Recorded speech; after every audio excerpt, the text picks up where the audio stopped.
बलिया से चलकर आए श्रद्धेय पारितोष चैतन्य जी यहाँ पर उपस्थित हैं। कहाँ गए? अच्छा, धुआं में दिखाई नहीं दे रहे थे आप, बैठे। छत्तीसगढ़ में एक जिला है जसपुर, जिसके पत्थल गांव शहर से चलकर बाबू आदरणीय सुरेश अग्रवाल जी यहाँ पर सब परिवार आए हैं। हम लोग अभी मई के महीने में, मई में हम लोग वहाँ राम कथा गाए। काशी से चलकर बाबू श्रवण मिश्र जी आए हैं अपने पूरे दलबल के साथ। ऐसे बहुत लोग आए हैं, काशी से, बक्सर से, जमशेदपुर से, बेतिया से, जितने लोग यहाँ आसपास सुदूर से आए हैं, आप सभी लोगों को मेरा सादर जय सिया राम। जय सिया राम। 19 भजन है इसमें।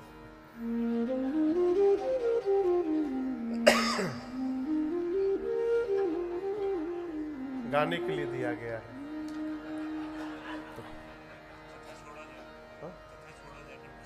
अगर सब सुनाएंगे तो 2 दिन भजने होते रह जाएगा। तो बीच में अगर कोई भाव बना तो मैं अवश्य निवेदन करूंगा।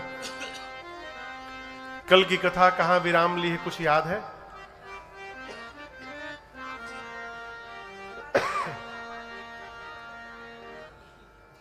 हाँ, वही वहाँ, ठीक। और कोई बतावे? रात भर में भुलाई गए आप लोग? आप लोग को याद है कहां विराम हुई थी कथा? अभी सत्य जी में फंसे हैं आप। पार्वती जी आ गई हैं। आप लोग को याद है कहां?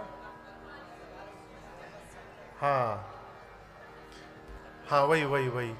मां ने तपस्या किया। कैसे तपस्या किया, आइए इस चौपाई को गाते हैं और यहीं से आज की कथा प्रारंभ करते हैं। विनोद जी थोड़ा ठीक करिए, आवाजें नहीं आ रही है क्लियर। मैया मेरी उरधरी उमा प्राणपति चरना, उरधरी उमा प्राणपति चरना, जाई विपिन लागे तप करना, जाई विपिन लागे तप करना, अति सुकुमार नतन तप जोगो, अति सुकुमार नतन तप जोगो, पति पद सुमेरे तजेउ सब भोगो, पति पद सुमेरे तजेउ सब भोगो, संबत सहस मूल फल खाए, संबत सहस मूल फल खाए, साग खाए सत बरस गवाए, साग खाए सत बरस गवाए, कछु दिन भोजन पारे बतासा, कछु दिन भोजन पारी बतासा, किए कठिन कछु दिन उपवासा,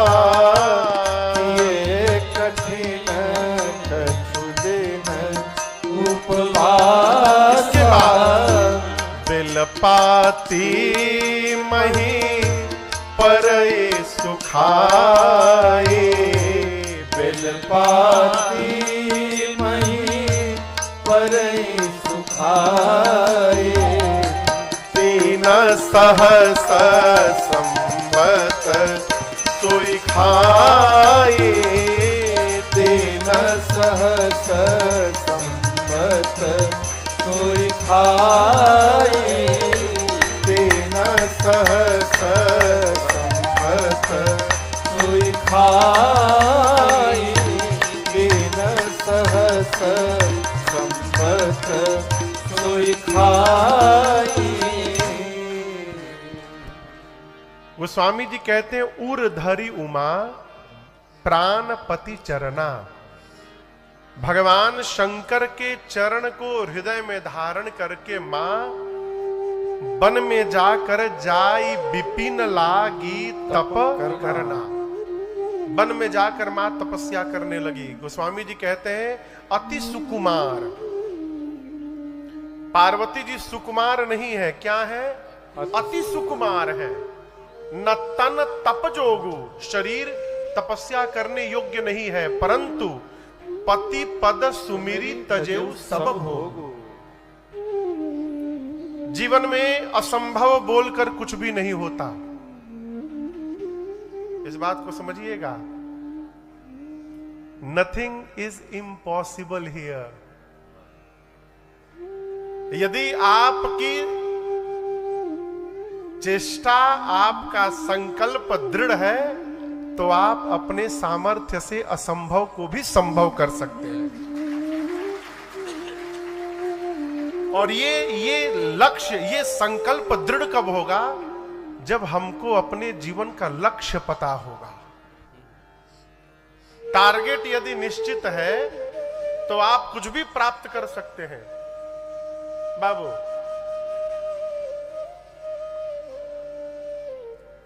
एक बच्चे ने अभी पिछली कथा में एक बच्चा आया मिलने के लिए, कहा महाराज हम सक्सेस क्यों नहीं हो पाते हैं, पा रहे हैं। हम लोग क्या कर रहे हो?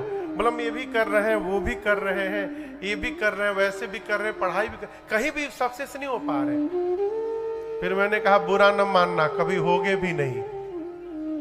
अब उसका चेहरा उतर गया। क्यों? आप ऐसा क्यों बोल दिए? फिर मैंने उससे पूछा कि ये बताओ, ताड़ का पेड़ देखे हो? ताड़ आप लोग देखे हैं? नारियल का पेड़, ताड़ का पेड़ देखे हैं? बोलिए। हाँ। आम का पेड़, दोनों में बड़ा कौन सा होता है? ताड़ का। क्यों?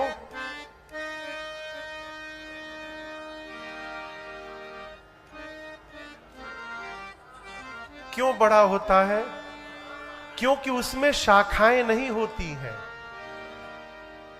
आप समझिएगा, ताड़ के पेड़ में शाखाएं नहीं होती। उस वृक्ष की सारी ऊर्जा एक दिशा की ओर लगती है, इसलिए ऊंचाई को चला जाता है। आम में बहुत शाखाएं निकल जाती हैं, इसलिए उसका ऊंचाई जाना, विकास रुक जाता है। उसी प्रकार जो भी मनुष्य जीवन में बहुत काम करता है वो कुछ नहीं करता, और जिसके जीवन की सारी ऊर्जा एक ही दिशा में जाती है वो अपने जीवन में असंभव को भी संभव कर लेता है, एक दिशा में। अब हम राम कथाएं हैं, हम इधर हारमोनियम रख लें, इधर ढोलको रख लें, मंजीरा तो आप देखें ही बजाते हुए, अब बीच में फुकनी बंसी भी रख लें, तो हम ना कथे गा पाएंगे, ना हारमोनियम बजा पाएंगे, ना बजा पाएंगे, कुछ नहीं कर पाएंगे। पार्वती जी अति सुकुमार है, शरीर तपस्या योग्य नहीं है, परंतु पति पद सुमेरे तजेऊ सब हो। लक्ष्य निर्धारित है जीवन में, भगवान शिव को प्राप्त करना है। मां तपस्या में लग गई। कैसे किया? 1000 वर्ष तक कंदमूल पाकर रही। कितने दिन तक? 1000 वर्ष। 1000 संबत सहस मूल फल खाए। उसके बाद 100 वर्षों तक साग पात खा के रही, साग पत्ता। उसके बाद मैया ने कंद मूल फल साग पात भी त्याग दिया। कछुदिन भोजन बारी बतासा। बारी बतासा। एक लोग, मैं सुन रहा था, बहुत पहले की बात है, वो कह रहे थे कि पार्वती जी कुछ दिन बतासा पानी खा के रही। बतासा समझते हैं ना? हाँ, बारी बतासा। पानी में बतासा डुबो डुबो के खा रहे। बतास मने हवा होता है। हवा पानी पीकर मां कुछ दिन रही, कठोर उपवास किया। फिर उनको पता चला कि भगवान शिव को बिल्व पत्र बहुत प्रिय है, तो बेल के वृक्ष से जो पत्ता नीचे गिरकर पड़ा हुआ था, 3000 वर्ष मां पार्वती वो बेलपत्र खा के रही। 3000 वर्ष में अपने आप को ही बिल्वपत्र का स्वरूप बना लिया। उसके बाद मां ने उसका भी त्याग कर दिया। मां की कठोर तपस्या देखकर आकाशवाणी भई, और आकाशवाणी ने कहा, अस तप काहू न कीन्ह भवानी, अस तप काहू न कीन्ह भवानी, भय अनेक धीर मुनि ज्ञानी, भय अनेक धीर मुनि ज्ञानी, देखियूं मही तप खीन शरीरा, देखियूं मही तप खीन शरीरा, ब्रह्म गिरा है गगन गंभीरा, ब्रह्म गिरा है गगन गंभीरा, ब्रह्म गिरा है गगन गंभीरा। आकाशवाणी भई। आकाशवाणी ने कहा, ऐसी तपस्या आज तक किसी ने नहीं की। अब यहां दर्शन करिए, आकाशवाणी ने पार्वती जी को पार्वती नहीं बोला, उमा नहीं बोला, शैलजा नहीं बोला, क्या बोला? भवानी। अस तप काहू न कीन्ह भवानी। हे भवानी जी, आपने जैसी तपस्या की ऐसी तपस्या आज तक किसी ने नहीं की। अभी पार्वती जी भवानी हुई नहीं है, शंकर जी से विवाह होगा तब भवानी होंगी। आकाशवाणी ने भवानी शब्द कह के ये संकेत कर दिया कि आप बहुत शीघ्र भवानी बनने वाली हैं, आपकी मनोकामना पूर्ण हो गई। जीवन में तपस्या कभी व्यर्थ नहीं जाती, वो कोई करे, हम करें, आप करें, धरती पर कोई करे, तपस्या कभी व्यर्थ नहीं जाती। और एक बात और समझिएगा, सफलता का जीवन में कोई शॉर्टकट होता ही नहीं है। कथा का सूत्र है, आराम से जो आता है वो आराम से चला भी जाता है। आराम से जो रुपया मिल रहा हो ना, उसको दूर से प्रणाम करना चाहिए, बहुत कुछ समाप्त कर देगा। तपने का स्वभाव बने। मां को वरदान मिला। अब यहां गोस्वामी जी कथा को लेकर कैलाश पहुंचे। सती मैया के जाने के बाद भगवान शंकर की क्या स्थिति हुई, कैलाश से निकल पड़े, वैराग्य आ गया, विरक्त हो गए। कहीं भगत जी लोग मिलते तो उनको कथा सुनाते, और कहीं कथा होती थी तो बैठकर कथा सुनते थे। शंकर जी के इस नियम प्रेम का दर्शन करके एक दिन उनके सन्मुख साक्षात राम जी प्रकट हो गए। नेम प्रेम शंकर कर देखा, अबिचल हृदय भगति कै रेखा। यहां दर्शन करिए, ज्ञान वैराग्य देख करके राम जी प्रकट नहीं हुए। क्या देख के प्रकट हुए? प्रेम देख करके। क्या देख करके? प्रेम। ज्ञान वैराग्य से भगवान मिलेंगे कि नहीं मिलेंगे रघुनाथ जी जाने, लेकिन प्रेम से मिलते हैं, ये चौपाई कहती है। भगवान प्रकट हो गए। प्रकट होकर राम जी ने पार्वती जी के जन्म की कथा विस्तार से सुनाई भगवान शंकर को, और उसके बाद बोले, बाबा हम यदि आपसे कुछ मांगेंगे तो आप देंगे? शंकर जी ने कहा, आज्ञा करिए। तो राम जी ने कहा, जाई विवाह हो शैलजहि, यह मोहि मांगे। हम आपसे यही मांग रहे हैं, आप जाकर पार्वती जी से विवाह करिए। शिव जी ने कहा राम जी से कि प्रभु आप जो कही रहे उचित नहीं है। क्यों? मैं गृहस्थ से विरक्त बना हूं, अब विरक्त बनने के बाद फिर से गृहस्थी में भेज रहे हैं। कोई 12वीं की परीक्षा पास करने के बाद क्या 10वीं की परीक्षा में बैठेगा? मैं गृहस्थी से विरक्ति बना, आप फिर विरक्ति से गृहस्थी में भेज रहे हैं, ये उचित नहीं है। लेकिन आपकी आज्ञा शिरोधार्य है। यहां एक चौपाई बड़ी अद्भुत है। जीवन में किसकी बात पर विचार नहीं करना चाहिए। आर्यन बाबू,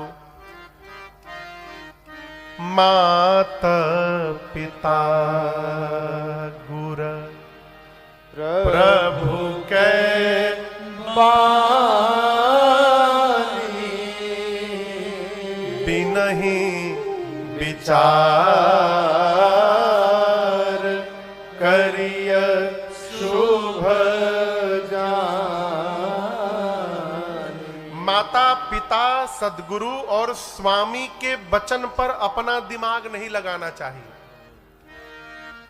लेकिन हम आपसे निवेदन करें, यदि इस सिद्धांत को माना जाए फिर प्रहलाद जी क्वेश्चन मार्क में आ जाएंगे।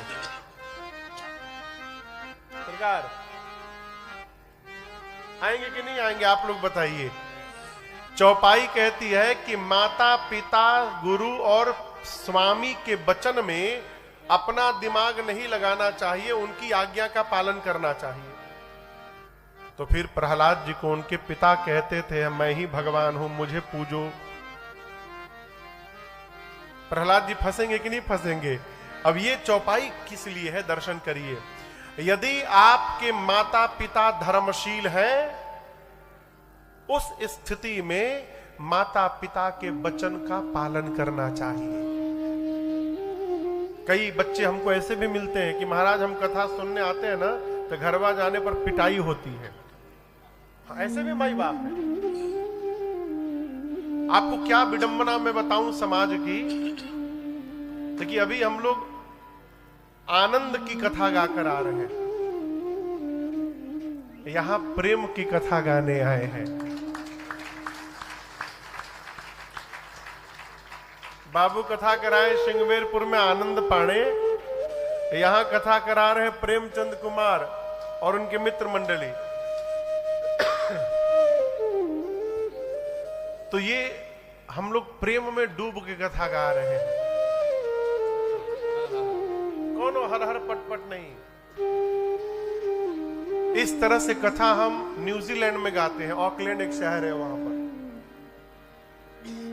पिछले साल 7 दिन के लिए गए तो 7 दिन में केवल विवाह तक की कथा भई। उसके बाद इस साल गए 7 दिन के लिए तो अयोध्या कांड की कथा प्रारंभ हुई। अब भगवान अभी कहां पहुंचे हो? चित्रकूट राम जी पहुंचे हैं, बस 150 दोहा 7 दिन में। अगले साल फिर जाएंगे 7 दिन के लिए तो उसके आगे भरत चरित की कथा होगी, उसके अगले साल उसकी आगे होगी, खूब आनंद में। क्योंकि इस तरह से बाहर गाने को मिलता ही नहीं है, घड़ी दिखाई पड़ती, जल्दी पूरा करा। क्या विडंबना है मैं आपको बताऊं। घर में बच्चे बहुत पूजा करने लगते हैं तो माई बाप को टेंशन हो जाता है, कहीं साधु न बन जाए, साधु न बन जाए, चोरी बन जाए, स्वीकार है। अधिकारी बन करके घूस ले, स्वीकार है। भाई कोई अधिकारी हो तो बुरा न मानेगा, मैं व्यवहार की बात कह रहा हूं। कोई भी भ्रष्टाचार करे कोई बात नहीं है, साधु नहीं बनना चाहिए।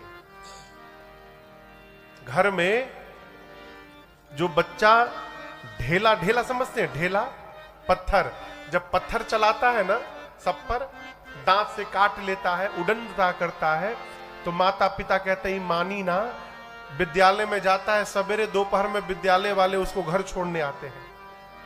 किसी से पूछा गया तुम कितने क्लास तक पढ़े हो? बोला दोपहर तक। पूछा ये मत, इसका क्या मतलब? तो सवेरे बाबूजी स्कूल में भर्ती कराए, दोपहर में स्कूल वाले घर छोड़ के गए हमको। इस प्रकार का जो बच्चा होता है उसको माता पिता कहते हैं इसको गुरुकुल पहुंचाओ। अब वो ढेला चलाने वाला बच्चा गुरुजी के पास जाता है, गुरुजी उसको ठोक ठोक के इस योग्य बना देते हैं कि आगे चलकर समाज को वही प्रकाश देने लगता है। ये स्वरूप है। इसलिए चौपाई कहती है माता पिता धर्मशील हैं तो बिना विचार किए उनकी आज्ञा का पालन करना चाहिए, ये हमारा धर्म है।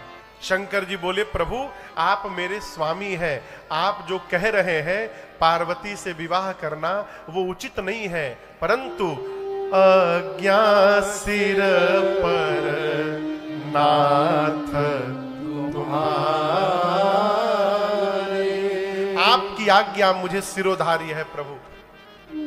राम जी बोले सिर पर ना आज्ञा रखिए, हृदय पर रखिए। शंकर भगवान पूछे क्यों?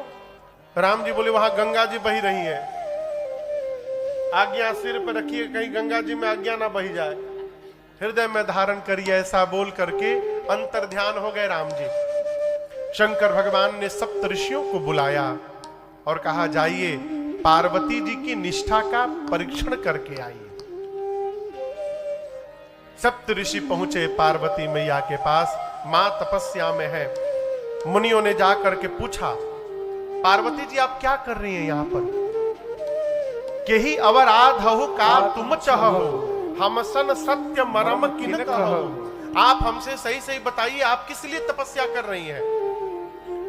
मां ने कहा देखिए मेरी बात सुनकर आपको हंसी आ जाएगी, मैं अपनी गुरु जी की बात मान करके अब पानी के ऊपर दीवाल खड़ा करना चाह रही हूं। किसके ऊपर? जोर से कहिए, ये संभव है क्या? पानी पर दीवाल खड़ा होगा? नहीं। मां कहती है मैं जो चाह रही हूं वो संभव है, लेकिन गुरु की आज्ञा मान करके मैं असंभव को भी संभव करना चाहती हूं। मैं भगवान शिव को पति के रूप में प्राप्त करना चाहती हूं। मुनियों ने सबसे पहला प्रहार पार्वती जी के गुरु जी पर किया। बोले किसकी बात मानकर? नारद जी की बात मानकर आप अपना घर बसाना चाहती हैं? पार्वती जी आपको पता ही नहीं, नारद जी की बात जिसने जिसने मानी उसका घर बसा नहीं, उसका घर उजड़ गया। अच्छा आप लोग बताइए, आप लोग कभी नारद जी को बैठे हुए देखे हैं? मैं पूछ रहा हूं, क्या करते देखा है? घूमते हुए? क्या उनको रोमिंग रिचार्ज कराए हैं क्या वो कि घूमते रहेंगे चारों तरफ? उनको श्राप मिला है। दक्ष महाराज ने, वही सती जी के पिता ने, दक्ष बच्चों को जन्म देते थे कि बच्चे सृष्टि का विस्तार करेंगे, और नारद जी जाकर ऐसा प्रवचन सुनाते थे बच्चों को कि उनके बच्चे विरक्त बन जाते थे, साधु। फिर बच्चों को जन्म दे तब तक नारद जी जाकर बैरागी बना दे। तो दक्ष ने कहा सब काम ही नारद बिगाड़ रहे हैं, श्राप दे दिया कि एक जगह एक दंड से अधिक खड़े ही नहीं रहोगे, न लंबा रुकिएगा न लंबा प्रवचन दीजिएगा आप। तब से नारद जी घूमते रहते हैं।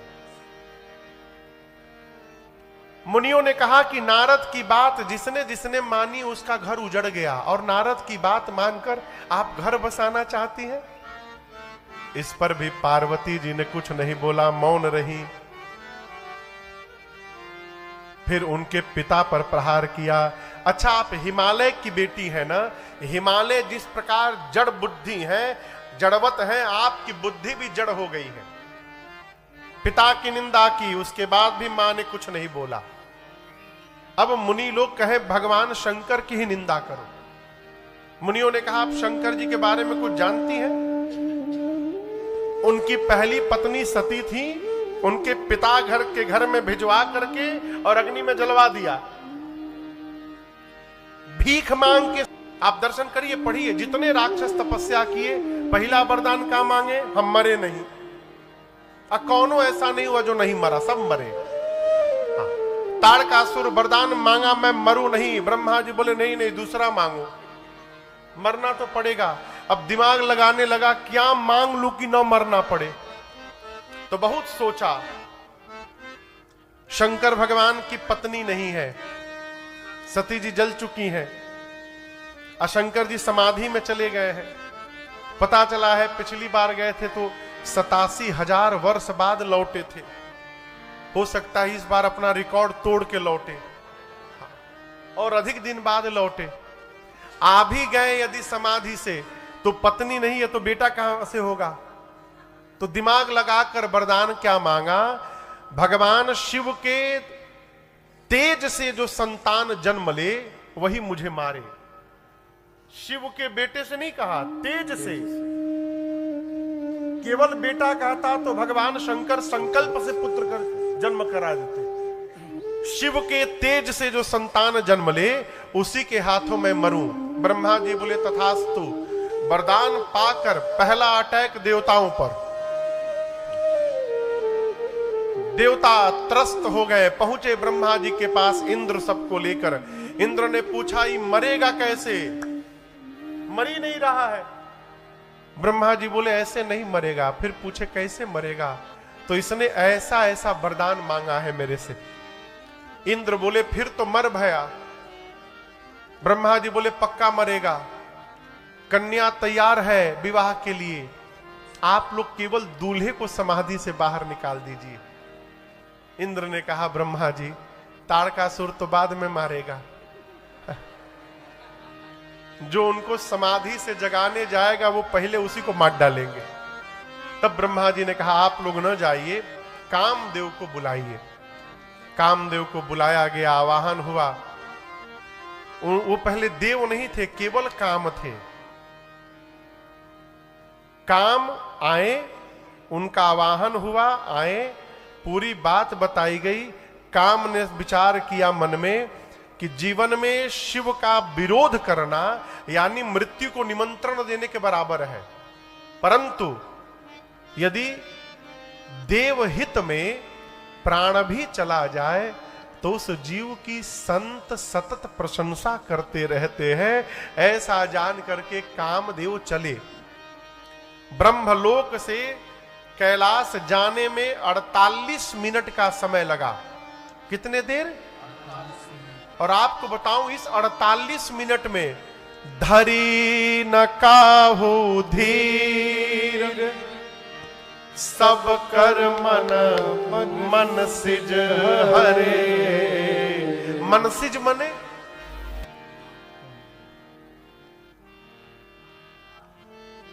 कामदेव का नाम है मनसिज।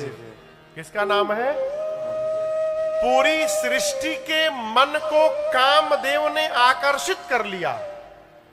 जो महात्मा मुनि चारों तरफ भगवान को देखते थे वो चारों तरफ स्त्री को देखने लगे।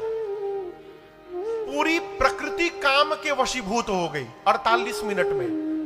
गोस्वामी जी कहते धरी न काहू धीर, किसी ने भी धैर्य नहीं धारण किया। सबकर मन मनसिज हरे। इस दोहे की एक लाइन लिखने के बाद गोस्वामी जी कलम नीचे रख दिए। बोले ये तो मैंने गलत लिख दिया। ऐसा थोड़ी होगा कि सबका मन हरण हो गया होगा, कोई तो बचा होगा। एक ही व्यक्ति बचा हो, बचा तो होगा। अब मैंने लिख दिया सबका मन। अब गोस्वामी जी जो लिख दिया उसको मिटा नहीं सकते, मिटाते नहीं थे। सोचे तो गलत लिख दिया, अच्छा ठीक है सवेरे लिखूंगा इसके आगे क्या होगा। कलम रख करके सो गए। कहते हैं जब सवेरे गोस्वामी जी जगे तो उसके आगे वाली पंक्ति लिखी हो गई थी पहले से। हनुमान जी महाराज लिख कर गए रात में। इस दोहे के ऊपर वाली पंक्ति गोस्वामी जी ने लिखा है, नीचे वाली लाइन हनुमान जी लिखे।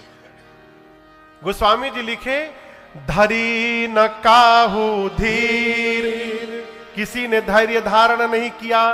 सब कर मन मन सिज हरे। हनुमान जी लिखे ऐसा नहीं है। जे राखे रघुबीर, ते उबरे ते ही काल में। उसमें भी भगवान श्री राम ने जिसकी रक्षा कर दी उस पर कामदेव का कोई प्रभाव नहीं पड़ा। इसलिए देखिए कहते माया से बचिए, कहां से जाइएगा। राम जी कहते गो गो चर जहां लगी मन जाही, सो सब माया जानेहु। जोर से बोलिए। सो सब माया। जानी भाई। हाँ, माइक लगा है बोलने के लिए, पीछे जाके नहीं बोलना है, लगे जाके धीरे से बोलिए, हमको सुनाई पड़े। सो सब माया जानी भाई। कहां बचिएगा? जहां जाइएगा वहीं पाइएगा। इसलिए बचने का प्रयास न किया जाए, रघुनाथ जी में लगने का प्रयास किया जाए। ये माया काम हमारा कुछ नहीं बिगाड़ पाएगी। कैसे लगा जाए महाराज? कीर्तन करिए, कीर्तन करिए। महाराज हमको गाने नहीं आता, बेसुरे सुर में गाइए। भगवान ये नहीं देखते कि आप कैसे गा रहे हैं, भगवान ये देखते हैं आप कहां से गा रहे हैं, उसी का प्रभाव पड़ेगा। केवल भगवत शरणागत, दूसरा कुछ नहीं। कामदेव पहुंचे कैलाश, देखे भगवान शंकर पर कोई प्रभाव नहीं पड़ा। अपनी मृत्यु को निश्चित जानकर एक आम के वृक्ष के पत्तों के पीछे छिपकर कामदेव धनुष पर 5 बाण रखकर खींचकर चला दिए। और जैसे बाण भगवान शंकर के हृदय में लगा, बाबा का नेत्र खुल गया। शंकर भगवान लगे देखने किसने मारा। तब तक सौरभ पल्लव मदन बिलोका भयं कोप कंपेउ त्रैलोका। त्रैलोक्य कांपने लगा। बाबा का तीसरा नेत्र खुल गया। गोस्वामी जी कहते हैं, तापसीवती सर नयन उघारा, चितवत काम भयं जरिहारा। चितवत काम भयं जरिहारा। चितवत काम भयं जरिहारा। जैसे भगवान शंकर का तीसरा नेत्र खुला, कामदेव वहीं जल करके वहीं पर भस्म हो गए। हाहाकार मच गया। गोस्वामी जी कहते हैं, डर पे सुर भय असुर सुखारी।